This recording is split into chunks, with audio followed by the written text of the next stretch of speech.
I knew the ground was shifting under our feet the morning Tom started carefully slicing apples for his lunch again. For 28 years at Summit Logistics in Denver, my husband had survived on truck stop coffee and cold pizza during late-night system crashes. Now, at 55, he was packing real food like it was some kind of quiet ritual. Tom was the backbone of that place. The guy who remembered every client's quirks, who could troubleshoot a routing software failure at 2 a.m., and who had personally grown Pacific Horizon Freight from a small shipper into one of their largest accounts. But when the new VP arrived from California with big ideas about operational efficiency and reducing legacy overhead, things turned cold fast.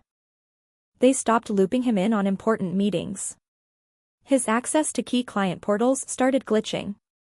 Then came the HR meeting. We're restructuring your role to better align with our modern strategy. They offered him a junior coordinator position reporting to someone 15 years younger. Colorado is an at-will state, so they could do it legally with minimal notice. They handed him the paperwork and asked for his decision within 24 hours.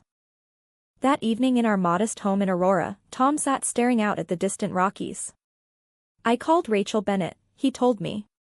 Rachel was the operations director at Pacific Horizon, the client he'd built such a strong relationship with over the years through honest work and follow-through. They met at a quiet steakhouse downtown. No drama, just straight talk. We've been considering bringing more operations in-house for better control, Rachel said. Your institutional knowledge would help us do it right. They offered him the chance to lead their internal logistics transition as director.